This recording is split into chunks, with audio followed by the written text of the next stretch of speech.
kill the meat, save the metal. At least, that's how the saying goes.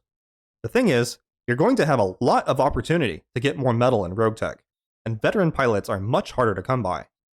So assuming you are managing to keep your meat popsicles out of the freezer and in the cockpit, you will want to grow them into deadly, nimble monsters of the battlefield. So how do you do that? It begins with choosing pilots from the hiring hall that have the right perks. Unless you are running completely out of warm bodies, it's worth the effort to be selective in your hires so that precious battlefield experience is not wasted. There's a good double handful of perks a pilot can spawn with, but only a few of them are truly worth hunting. On the offensive side, I can recommend these three: Ex-Military, Lucky, and Assassin. Ex-Military offers that juicy reduction in recoil, plus a few niceties in health and offensive push accuracy. This perk could just be the recoil reduction, and I'd still rate it number 1. There are quite a few great weapons in this mod that have a refire penalty, and this perk goes a long way to mitigating them. The Lucky perk is fantastic for improving performance of missile tubes and autocannons, and with my love of boomsticks, you know I'm always on the lookout for this one. I think there's a few other pieces of equipment that reference jam chance, so this has some extra use as well. And finally, for those who love to abuse the nature of offensive push, you can't go wrong with the aptly named Assassin. Get your headshots here. For defensive perks, I find Disgraced and Jinxed to be of the highest priority. ECM is powerful, so any perk that offers free electronic warfare to my units is going to be very high on the list indeed. At first glance, Jinxed looks like it might be bad. A trait of defensive stats seems questionable. Remember that defense is the opposite of accuracy, so in general, trading 1 accuracy for 1 evasion on your unit will be a net gain in opponents missing. The difference is that evasion can be negated or removed, so just keep that in mind. This perk is generally better for pilots and faster machines, though certainly usable by anyone. And then for utility, any of the perks that offer mech tech points are solid picks. I don't think I'd hire a pilot solely for these, but they serve as a nice way to improve a pilot's stock otherwise. I also think Reckless and Gladiator have their place. Reckless is fine on very slow units, or units that won't get shot at very often, to negate the penalty. And if you are building a dedicated melee pilot, Gladiator is essential, of course. There are also some perks that would all but rule a pilot out as a potential hire. I'm really against Cautious and Klutz. Klutz is just terrible. A chance to lose your mech on any knockdown in this game is just begging for trouble. And while I do like to keep my units safe, I don't want to be giving up any of my accuracy bonuses, so a pilot would have to be absolutely amazing otherwise for me to consider accepting one with the Cautious perk.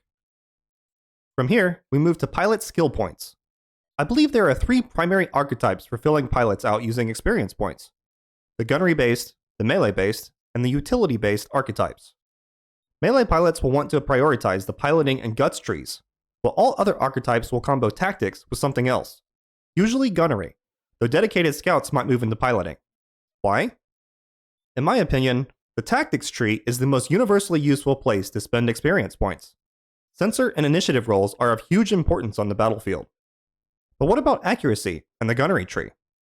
Sensor roles impact your accuracy too, and in a far larger way than a couple percentage points. You see, each gunnery point only adds a single % to your accuracy, even if you boost it past 10 with installed equipment. Yeah, a gunnery 14 pilot adds 14 accuracy to all of their shots, but if that same pilot is hit with a no sensors result from the associated check, you might as well shoot at the nearest moon for all the good it'll do. The real reason I would prioritize the gunnery tree is if you are using equipment that is impacted by jams, or the jam modifier, and even then, I would look to move up tactics relatively equally. I'll also point out that you should not neglect the guts tree. With the addition of the Tis But a Scratch content patch, injuries are a very real threat to sidelining your pilots for weeks in the medbay, or causing them to bleed out and die during a meat grinder of a mission. Points in guts will help alleviate this problem, though you'll likely have to wait until your pilots have enough experience to get to at least level 5 and 2 other skills before you push it up. In the meantime, bring in the next batch of cannon fodder recruits to pilot your scout units. Speaking of level 5, I'm sure quite a few of you were waiting for me to discuss pilot abilities. While these are the flashy, sparkly bits of the experience grid, they really only round out the bonuses provided by the trees themselves. So, Tier 1. This is where the gunnery tree truly shines, and why it is so easy to fall into the trap of thinking that you should prioritize this tree above everything else. I put 3 of the 4 gunnery skills into this tier. You should be completely unsurprised to find Focus Fire here. So many weapons in Rogue Tech have a refire penalty of 2, and selecting Focus Fire on a pilot with the ex-military perk solves most of your recoil needs. It's so useful that unless I'm building a dedicated scout or melee pilot, it's exceptionally likely to be one of the 3 abilities selected. Both of the Gunnery 8 abilities are here as well, Warlord and Controlled Bursts. Warlord is again universally good, an accuracy boost once every 3 turns on an important shot. I think most players see the usefulness here. I really want to highlight Control Burst though. It's a skill that lasts for 2 turns on a 3-turn cooldown, and pairs fantastically with a recoil heavy loadout or even one that runs a little bit toasty. It's the long haul selection, an ability that truly shines in situations where one good shot won't be enough. The Energizer Bunny of offensive kit. I've got one more ability in this tier, and I can almost guarantee it's not what you think. This is my final pick for tier 1. The Phantom Mech ability, like Controlled Bursts, lasts for 2 turns on a 3-turn cooldown. It makes your unit significantly more difficult to hit, and pairs even better on a unit with ECM or stealth already. This is a great skill to put on pilots in fragile or force multiplier units like scouts or harassers. Yeah, it's in the piloting tree, so you'll have to make a hard decision somewhere, but give it a try. A dead unit deals 0 damage.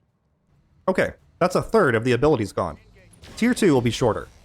Perhaps you're already screaming at your screen, but don't worry, Sensor Lock is here to light it up. Needing 8 points in tactics isn't much of a drawback, though giving up Phantom Mech or one of the Gunnery 8s is, which is part of why this ability has been shunted here. It's good, don't get me wrong, but like Warlord, it only lasts for 1 turn, and on slower enemies it just doesn't do all that much. Still, it's solid. The Tactics 5 abilities round out this tier, Cautious and Tactician. I think these 2 are interchangeable. Neither one is fantastic, but they do add value to your pilot. Frankly, the best thing about these skills is that they add 1 to your initiative and tactics rolls by themselves. So when your pilot goes Tactics 4, 5, 6, choosing one of these abilities, they are gaining 3 points to tac rolls, a massive upgrade. Yes, that means tier 2 is occupied entirely by tactics skills. You mad, bro? By process of elimination, that relegates all the others to tier 3. I will mention though that Gunnery's Bandit skill is useful when building a unit that throws missiles like no tomorrow, and it's possible that you might run field command on some sort of backline utility unit. Of course, there's also the melee pilot skills of Juggernaut and Berserker in the Guts tree. You could make an argument for the others in specific situations, I suppose, though in my opinion, Hardcase only exists to make an otherwise good pilot in the hiring hall utter trash. Honestly, this should probably be changed to interact with the new injury mechanics in some way, like increasing bleed out time or reducing injury severity. Alright, back to your regularly scheduled programming. I've got some popsicles to melt.